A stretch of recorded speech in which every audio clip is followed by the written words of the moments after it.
Bienvenue à tous à Radha Kripa Rouen. Nous allons continuer notre lecture du Srimad Bhagavatam, 3e chant, 9e chapitre, versets 27-28. Pardon ? On va lire aussi le 29. Vous pourrez répéter le 29. Ce sera plus facile. Om Namo Bhagavate Vasudevaya.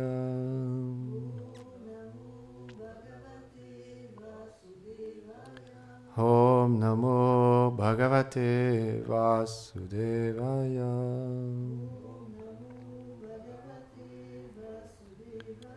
Om Namo Bhagavate Vasudevaya.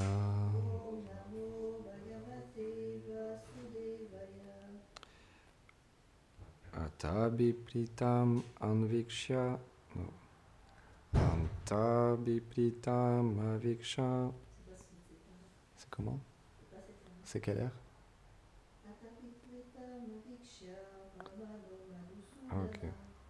Atabipritam anviksha brahmano madhusudanam vishana chetacham tena karpa vyati karambasan loka samstana vigyana atmana parikityathan tadm ahangadaya vacha kashmaram shamayan ivam. Alors, traduction. Le Seigneur remarqua que Brahma était complètement découragé à la vue des eaux cosmiques déferlantes durant cette période de la dissolution universelle, et qu'il faisait face à une perte de connaissance par rapport à la position relative des différents mondes qui devaient être créés par lui. Aussi, le Seigneur Madhusudan lui parla-t-il d'une voix profonde afin de dissiper l'illusion qui s'était emparée de son mental. Verset 29. Shibhagavan uvacha Madveda garbha gacchtandrim Sangha adhyamam ava Tanmaya paditam yagre Yanmam pratayate bhavan. Le Seigneur dit, « Cher Brahma, tu es la mine même des Védas. Pourquoi devrais-tu être désappointé ? Tu peux aller de l'avant pour développer la création. Ce que tu me demandes t'a déjà été accordé. » Ce verset montre comment l'illusion de Brahma fut détruite. Shri Vijnana Chakravarti Thakur cite le Seigneur. Puisse la connaissance que tu possèdes ne pas disparaître. Ô roi, ô toi, la source des Védas, une personne qui connaît les Védas ne peut être ignorante. Mais je ne suis pas certain de savoir comment réaliser la création, dit Brahma. Accomplis la création et ne t'inquiète pas d'échouer. Tu as prié pour que je préserve ta sagesse. Ce que tu as demandé, je l'accomplirai.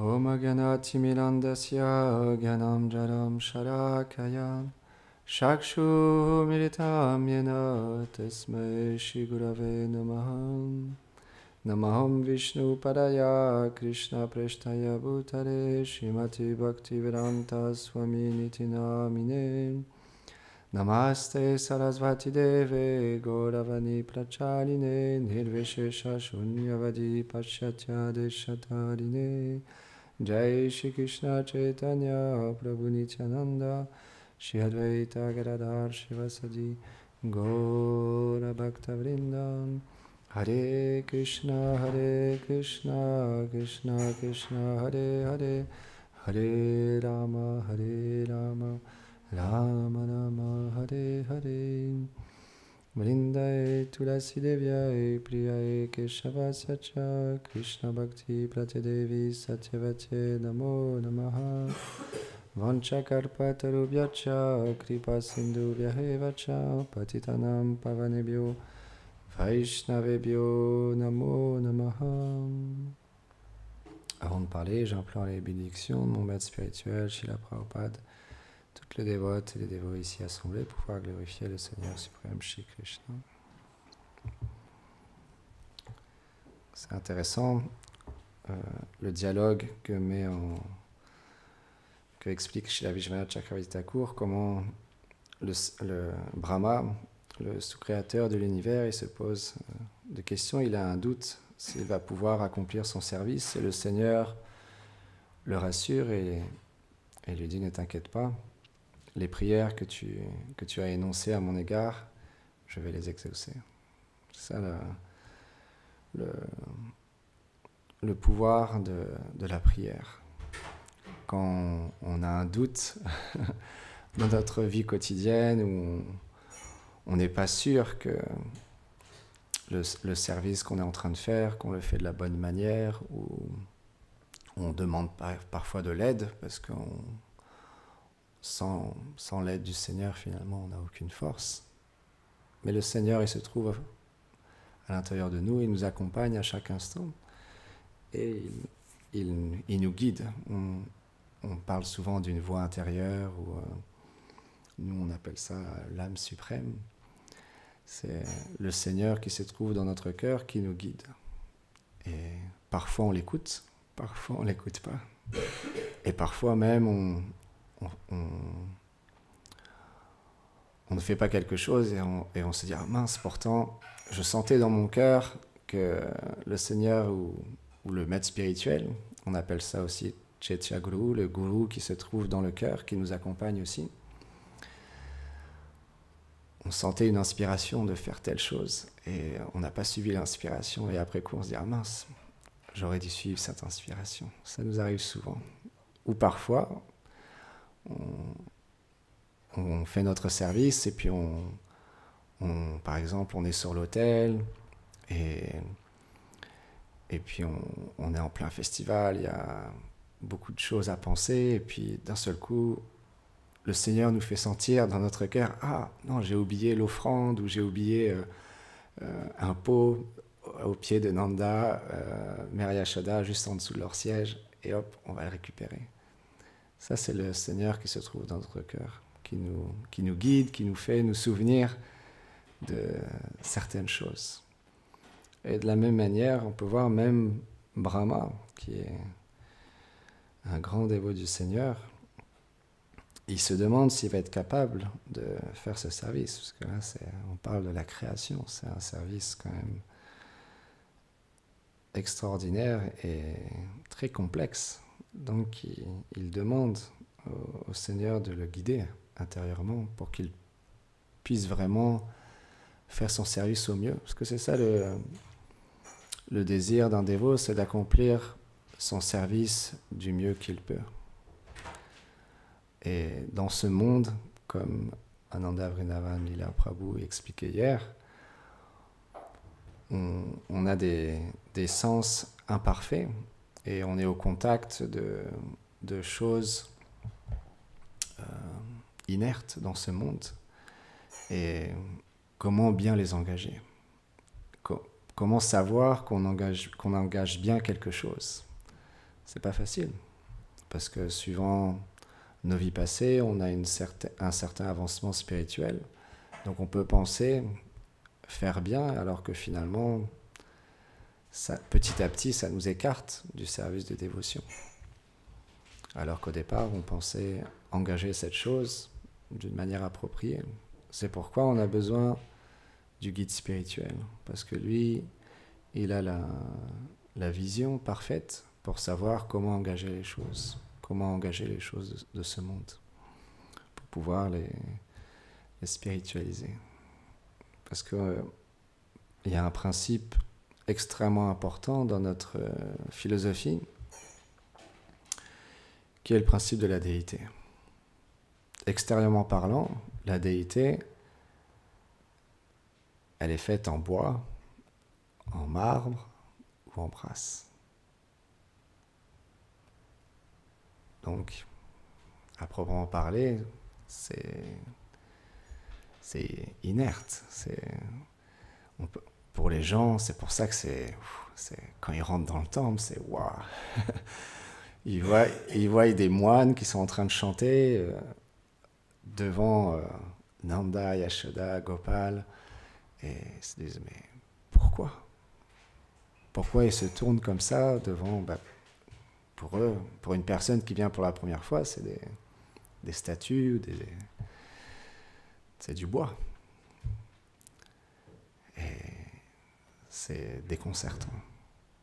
Parce que on n'a jamais vu ça. En Occident, c'est quelque chose qui est inconnu. L'adoration de la déité, c'est quelque chose qui est très difficile à comprendre. C'est une des premières choses, un des premiers, on va dire, caractéristiques d'un dévot, c'est d'accepter la déité comme non différent du Seigneur suprême. C'est Kanishta Bhakta, c'est le premier niveau. Avant ça, on n'est pas encore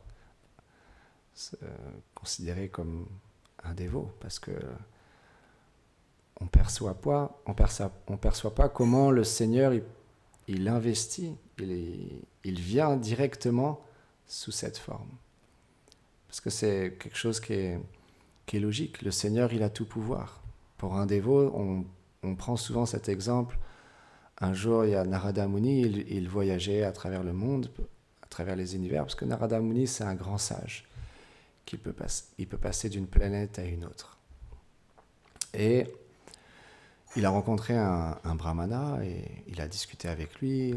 Et le brahmana, il lui a dit « Oh, tu vas voir le Seigneur Vishnu, s'il te plaît, demande-lui quand je vais le rejoindre. » C'était un brahmana qui faisait tout parfaitement, les rituels, etc., toujours propre. Il prenait un bain 3 fois par jour, etc. Et ensuite, il a rencontré un cordonnier qui était assis au pied d'un arbre banyan et simplement il réparait des chaussures. Et Narada Muni, dans la conversation, il lui a dit qu'il allait rencontrer le Seigneur Vishnu. Et le cordonnier lui a dit « Oh, s'il te plaît, demande-lui quand je le rejoindrai. » Et Narada Muni est retourné et allé voir le Seigneur Vishnu. Et donc il lui a posé la question, voilà, j'ai rencontré ces deux dévots, quand est-ce qu'ils vont revenir à toi? Et donc là, le Seigneur Vishnu lui a dit, le cordonnier il va revenir dans sa prochaine vie. Alors que le brahmana, dans, je ne sais plus, c'était 100 vies ou 1000 vies, c'était dans beaucoup plus longtemps. Narada Muni, il a été surpris.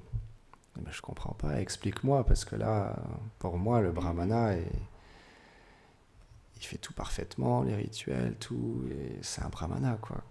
Comment c'est possible qu'il te rejoigne juste simplement après de si nombreuses vies? Alors que le cordonnier, on va dire, il ne paye pas de mine. Il n'a pas l'air de suivre tout parfaitement, il fait juste son travail, mais extérieurement parlant, il n'a rien de spécial. Et là, le Seigneur Vishnu lui a dit, retourne les voir, je ne vais pas t'expliquer, mais retourne les voir et pose-leur la question et tu comprendras. Tu leur dis que, avant de leur donner la réponse, est-ce qu'ils ne voudraient pas savoir ce que j'étais en train de faire quand tu es venu me voir? Et tu leur diras que j'étais en train de, alors il va falloir m'aider, en train de passer un éléphant dans le chat d'une aiguille. Et Narada Muni, c'est le dévot du Seigneur, il a dit pourquoi pas. Il est redescendu et il est allé voir le cordonnier et le brahmana. Et donc chacun à leur tour, il leur a dit je suis allé voir, j'ai eu le darshan du Seigneur Vishnu. Et avant de répondre à ta question, est-ce que tu voudrais pas savoir qu'est-ce qu'il était en train de faire? Alors on a dit, oui, bien sûr, partage-moi qu'est-ce qu'il était en train de faire, mon Seigneur Vishnu. Et là, Narada Muni, il a dit, le Seigneur Vishnu était en train de passer un éléphant dans le chat d'une aiguille. Et là, le brahmana, il s'énerve, il dit « Quoi? Comment ça? Mais tu te moques de moi? Qu'est-ce que tu racontes? Le Seigneur, le créateur de l'univers, celui qui maintient toutes choses, qui crée toutes choses, qui est omniprésent, pourquoi il serait en train de faire une chose aussi ridicule ?» Et il s'est mis en colère, il a dit « Je te crois pas. » Et Narada Muni lui a dit « C'est impossible. C'est impossible. » Et Narada Muni lui a dit « Le Seigneur m'a dit que tu reviendrais à lui dans 1000 vies. » Et il est parti. Et ensuite, il est allé voir le cordonnier. Et le cordonnier, il était toujours en train de faire son travail, mais toujours absorbé dans le Seigneur. Et Narada Muni lui a dit « Oh, je reviens de ma rencontre avec le Seigneur Vishnu. Avant que je réponde à ta question, est-ce que tu ne veux pas savoir qu'est-ce qu'était en train de faire le Seigneur suprême ?» Et le cordonnier, il a dit « Oui, bien sûr. Partage-moi. Qu'est-ce qu'était en train de faire mon Seigneur ?» Et il lui dit la même chose. Et là, le cordonnier fait « Waouh, merveilleux, incroyable. Le Seigneur, il peut tout faire. C'est mon Seigneur adorable, il est omniprésent. » Et Narada Muni lui dit « Mais tu ne te poses même pas la question si c'est possible, pourquoi il ferait une telle chose ?» Et il dit « Mais le Seigneur, il peut tout faire. Regarde, je suis au pied d'un arbre banyan qui est gigantesque, qui vient simplement d'une petite graine qui est comme une bille. D'une petite graine comme ça peut jaillir un arbre banyan. Pour le Seigneur, faire passer un éléphant dans le chat d'une aiguille, c'est rien. Il peut tout faire, c'est mon Seigneur adorable. » Et Narada Muni, avec un grand sourire, lui a dit « Tu reviendras auprès de ton Seigneur dans ta prochaine vie. »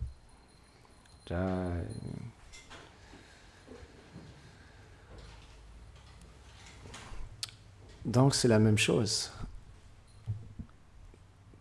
On accepte et on a la foi, et c'est pas simplement juste une acceptation aveugle où souvent les gens disent « Ah, vous êtes délavé le cerveau » ou vous suivez juste un dogme, une secte.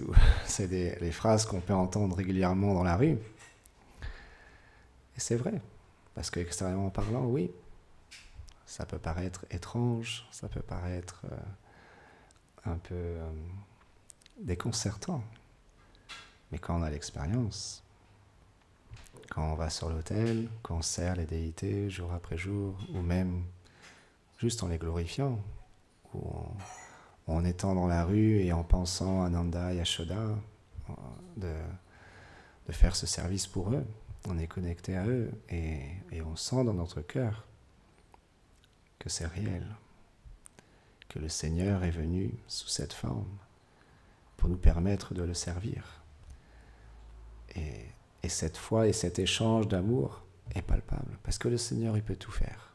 Pourquoi le Seigneur serait limité à quelque chose ? Pourquoi ? Quelle est la raison ? C'est quoi la raison logique que peut donner une personne que le Seigneur, il ne peut pas faire ça ? Pourquoi le Seigneur, il ne pourrait pas faire ça ? Pourquoi ? C'est quoi la raison ?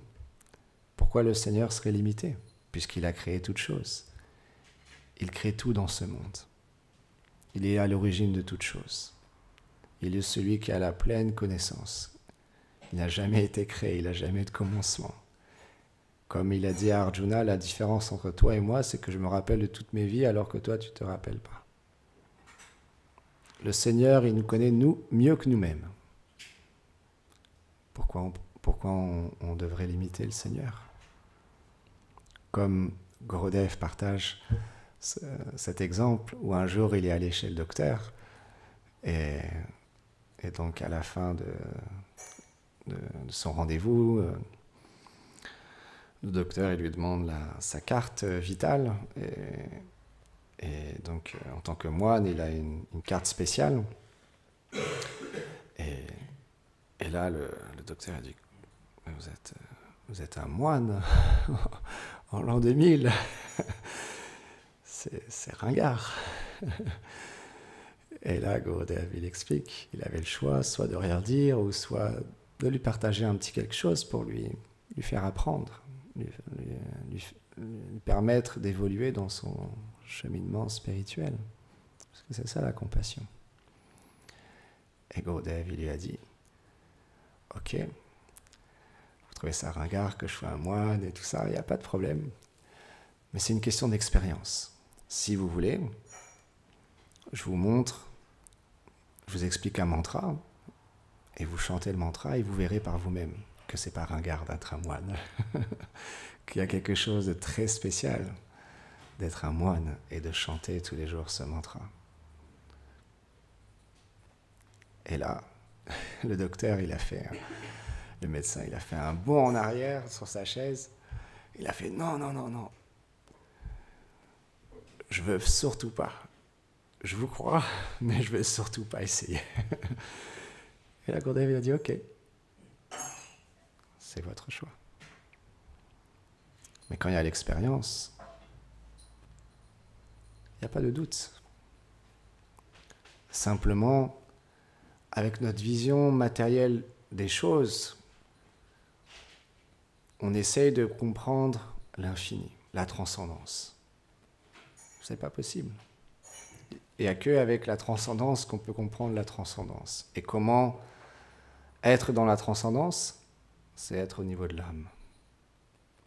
Donc naturellement, si on vient dans un temple et qu'on vient avec nos sens imparfaits, notre petite compréhension des choses, et qu'on n'a pas assez d'ouverture d'esprit, et qu'on ne se dispose pas à accueillir les choses qui viennent à nous, ça va être une expérience très remuante, très purifiante et très difficile. Mais au contraire, si on se dispose et on comprend, ok, je ne connais pas, je découvre, tout ce qui est ici, là, pour moi, c'est nouveau. Des peintures, avec un jeune garçon bleu, avec ses amis, avec ses parents, avec ses compagnes. Il a même des vaches. Donc ça, c'est des peintures. Après, il y a l'hôtel avec des statues en bois qu'ils adorent, qu'ils offrent de la nourriture, ils offrent des mèches. Wow, c'est super étrange. Mais si on a la Sukriti, tout de suite, ça nous parle. Tout de suite, c'est normal, c'est logique. Bah oui, Dieu, bah, il est bleu, bah oui, il est beau. Il est beau comme ça. Il est attirant, il est jeune. Bah oui, Dieu, il est jeune, c'est normal. Pourquoi Dieu, il serait vieux? Pourquoi Dieu, il serait vieux? Quand on est vieux, c'est pas facile. Le corps, les sens, tout est plus difficile. Alors que quand on est jeune, il y a les rencontres amoureuses, il y a les échanges avec les amis, il y a la relation avec les parents qui est spéciale aussi quand on est enfant. Quand on est jeune, adolescent, c'est spécial. Tout est spécial. Donc oui, c'est logique. Dieu, oui, il a 15 ans, c'est normal. J'écoutais un disciple de Srila Prabhupada qui s'appelle Radhakun Das. Et c'est vraiment incroyable, justement. C'est là où on voit la Sukriti, ça fait toute la différence. C'était dans les années 70. Et donc, il raconte comment il a rencontré Srila Prabhupada.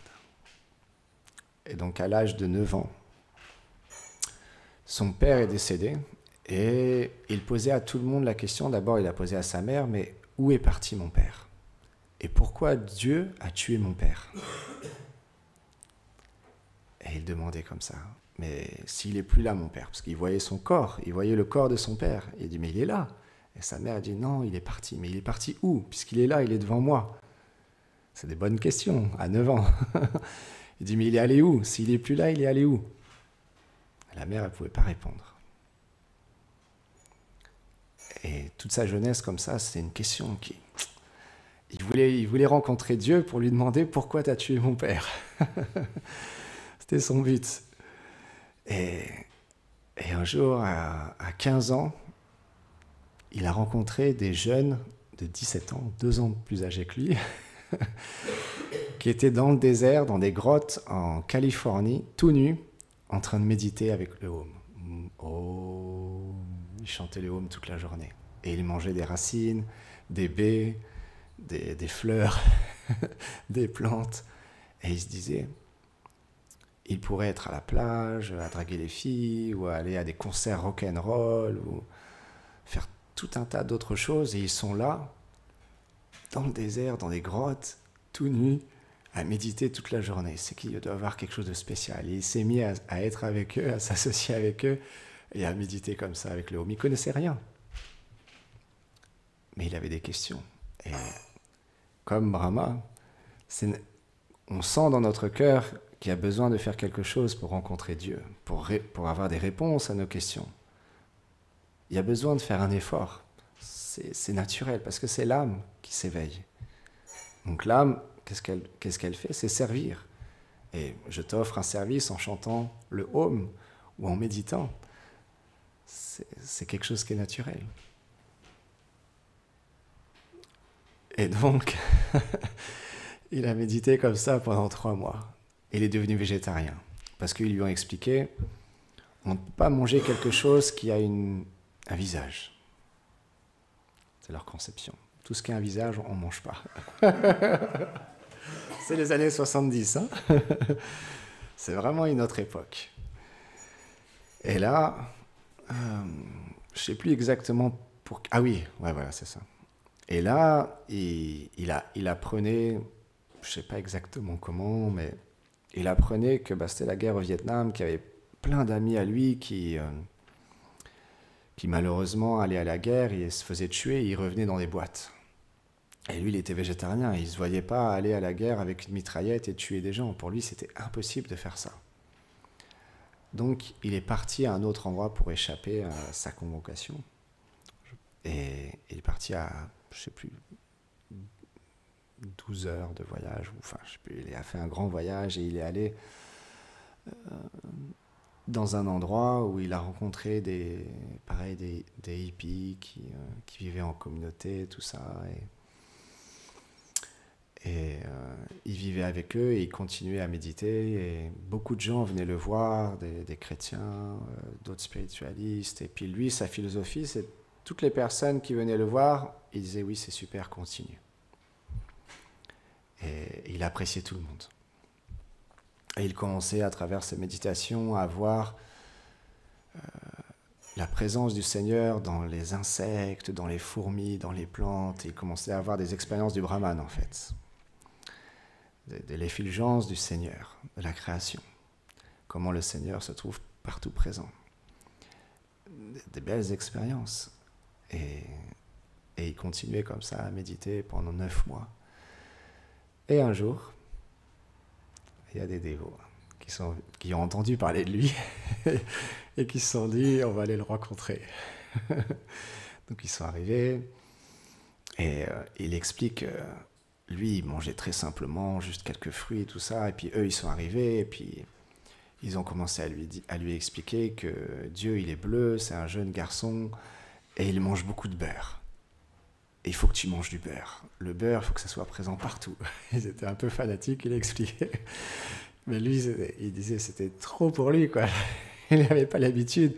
Donc c'était très gras, très opulent. Mais bon, en même temps, il était impressionné de voir leur conviction, à quel point ils étaient convaincus de ce qu'ils disaient. Et lui, sa philosophie, c'était que toutes les personnes qui venaient le voir, il acceptait. Donc il acceptait tout ce qu'il disait. Pour lui, ok, ouais, le Dieu, il est bleu, c'est un jeune garçon, ok, pas de problème. Et un jour, il leur a posé cette question. Mais pourquoi Dieu a tué mon père? Et où est mon père maintenant? Et là, en une fraction de seconde, ils ont déballé toute la philosophie qu'ils avaient appris de Srila Prabhupada. Et il a été waouh! Et il a été super impressionné. Il explique, c'est comme s'il m'avait dit que les toilettes étaient là-bas. C'est comme la philosophie a été pchoum. Les Vaishnavas, ils expliquent qu'à l'époque, des fois, ils sentaient comme si c'était Prabhupada qui parlait à travers eux. Tellement il y avait une mise en pouvoir. Parce que c'est ça, le Cheta Guru. Quand on est sincère, on est connecté à notre maître spirituel, c'est le Guru qui parle à travers nous. Et ils ont déballé la philosophie comme ça. Bah, la réincarnation, tout, enfin, le principe du karma. Et là, il n'avait jamais entendu ça, il a été vraiment scotché. Il a dit, ok, et où vous avez appris tout ça? Et donc là, ils l'ont invité à venir au temple. Et Donc 2 jours après, il est allé avec les moines dans un temple comme celui-ci. Et il est arrivé dans le temple, et d'abord c'était Tulasi, et ils lui ont dit voilà, là c'est Tulasi, c'est une plante sacrée, c'est la plus grande dévote du Seigneur. Et on lui offre de l'eau, et là il a dit waouh, incroyable. Lui, il était mais ravi.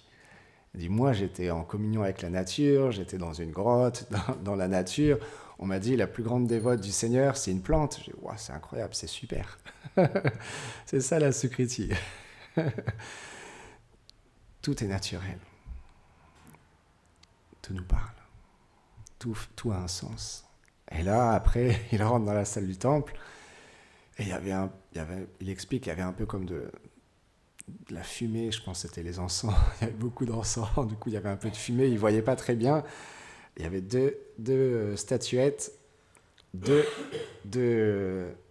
jeunes garçons, et un dévot il lui a dit, ça c'est le Seigneur suprême, et ça c'est son frère.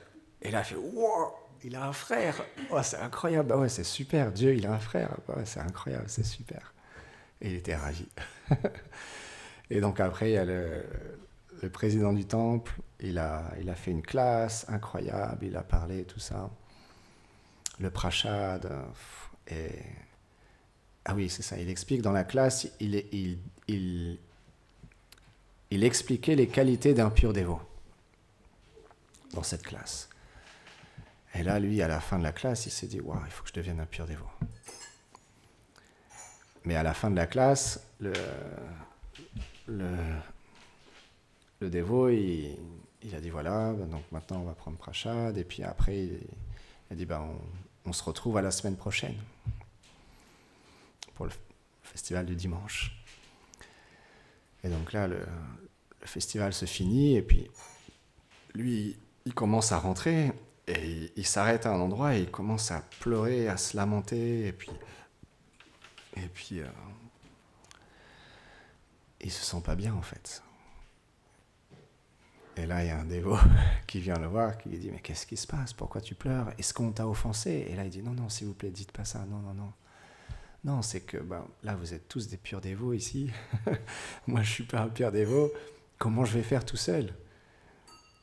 Là, je dois partir. Comment je vais faire tout seul? » Et là, le dévot, il a dit « Tu veux devenir un pur dévot? Mais ça, c'est une bonne nouvelle. Reste ici. » Il est resté au temple. Premier jour, il arrive. Premier jour, il reste. Et il n'est jamais parti. C'est ça la Sukriti. Et il a quitté son corps à Radhakund.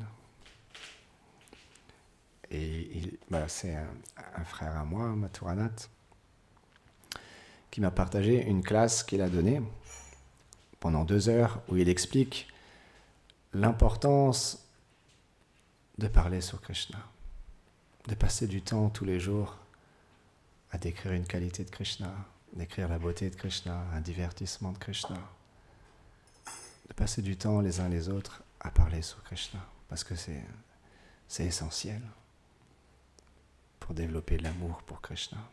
Il faut parler sur Krishna. Et donc dans cette classe-là, il parle 2 heures à amener ce point en avant, en avant, en avant. C'est une très très belle classe, très très belle classe. Et du coup, j'étais vraiment touché par sa classe. Je suis allé voir sur la chaîne YouTube des personnes qui ont posté cette classe, et il y a cette interview de Radhakundas où il partage sa vie et ensuite sa rencontre avec Srila Prabhupada. Parce qu'après, naturellement, il est resté au temple, il faisait beaucoup de services, tout ça. Lui, il explique quand il est arrivé au temple, on pouvait lui dire de dormir sous la voiture, dehors, dans les toilettes, il serait prêt à dormir n'importe où. Il dormait dans une grotte. Pour lui, il n'y avait aucune difficulté. Il était prêt à tout. Il voulait juste rester dans le temple. Et il voulait rencontrer Srila Prabhupada. Et il me semble que il était engagé dans la distribution de livres, et donc il distribuait beaucoup de livres. Et à l'époque, il y avait un petit peu ce système qui était mis en place, que ceux qui distribuaient le plus de livres, ils pouvaient aller en Inde, ou ils pouvaient aller au festival du Ratha Yatra où se trouvait Prabhupada, etc. Donc il a distribué beaucoup de livres pour pouvoir aller au Ratha Yatra où Prabhupada allait être présent. Je crois que c'était à Chicago. Et je ne me rappelle plus de tout exactement, mais naturellement, voilà, il explique comment son cœur a été pris par Srila Prabhupada. Dès qu'il l'a rencontré, c'était instantané. Et tout de suite, il s'est mis au sol, il a pleuré. Et vraiment, il a été touché, quoi. Prabhupada, il avait le pouvoir de toucher le cœur des personnes sans même dire un mot. Juste par le regard, les personnes étaient touchées et abandonnées à lui. C'était tellement puissant, c'est une autre époque. Mais le Seigneur a tout organisé, on peut voir des personnes comme ça. C'est extrêmement rare. Une personne qui, à 15 ans, il devient végétarien, il commence à méditer dans une grotte, il rencontre des dévots, il devait avoir 16, 17 ans. Il dit à 18, 19 ans, il commençait à servir Prabhupada. et c'est incroyable, c'est des vies, c'est incroyable. Et ils avaient des questions profondes. C'était pas des êtres ordinaires. Naturellement, on peut voir que la Sukriti, l'avancement des vies passées des personnes comme ça, c'est très présent. Qui sont prêts à tout faire pour Srila Prabhupada. Il explique, c'est Gurudev qui explique, alors c'est un exemple assez tranchant, mais un jour, Prabhupada, il était en Inde avec des frères en Dieu à lui, et puis c'était des femmes qui servaient, et normalement en Inde, c'est pas trop l'étiquette. Et Prabhupada, je ne sais plus exactement, je ne vais pas raconter parce que je ne sais plus exactement. Bon, en tout cas, Prabhupada, il avait beaucoup d'affection pour tous ses disciples. Et il savait à quel point ils étaient vraiment abandonnés à lui et ils étaient prêts à tout faire pour lui faire plaisir.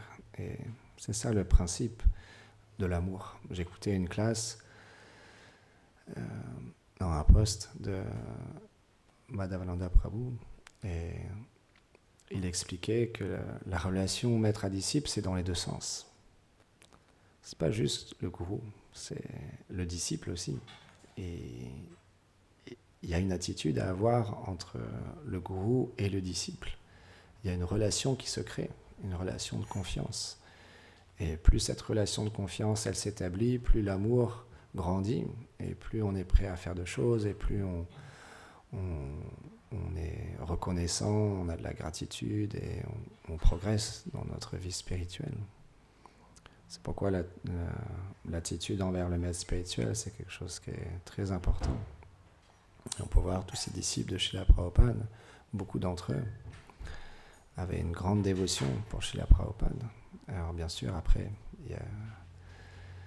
il y a eu des erreurs, il y a eu des choses qui ont été faites dans le passé, qui n'ont pas été parfaites. Mais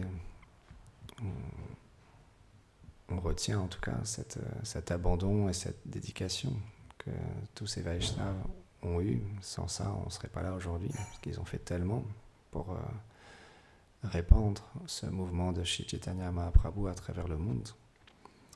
Et ce Vaishnava-là, Radhakundas, on voit à la fin de sa vie, il a pu avoir des belles réalisations et il était vraiment très enthousiaste à parler de Krishna, à décrire les divertissements de Krishna. Et ça fait plaisir de voir des Vaishnavas qui finissent leur vie de cette manière-là, dans le service de leur gourou et absorbés dans les divertissements de Krishna. Et après la suite, on ne connaît pas, c'est le Seigneur. Comme pour revenir à ce divertissement entre le cordonnier et le brahmana, où un bhakta va après, ça c'est le Seigneur qui sait. Mais peu importe, si on fait du mieux qu'on peut dans cette vie, si on sert du mieux qu'on peut les Vaishnavas, le maître spirituel, les déités, comme Gurudev le dit souvent, quand on est pujari, quand on habite dans un temple et qu'on est dédié à la déité, notre destination future est très belle. C'est pourquoi on est très très redevable du Seigneur d'être venu ici, à Saint-Étienne-du-Rouvray, pour nous permettre de nous sauver. Parce que sans leur miséricorde, c'est impossible de faire quelque chose dans ce monde. L'énergie matérielle est trop puissante, beaucoup trop puissante. Même dans un temple, c'est parfois difficile. Que dire à l'extérieur? Jai Shishi Nanda Yashoda Krishna Balaram Shri Subal Saka Ki Go Premanande Haribo.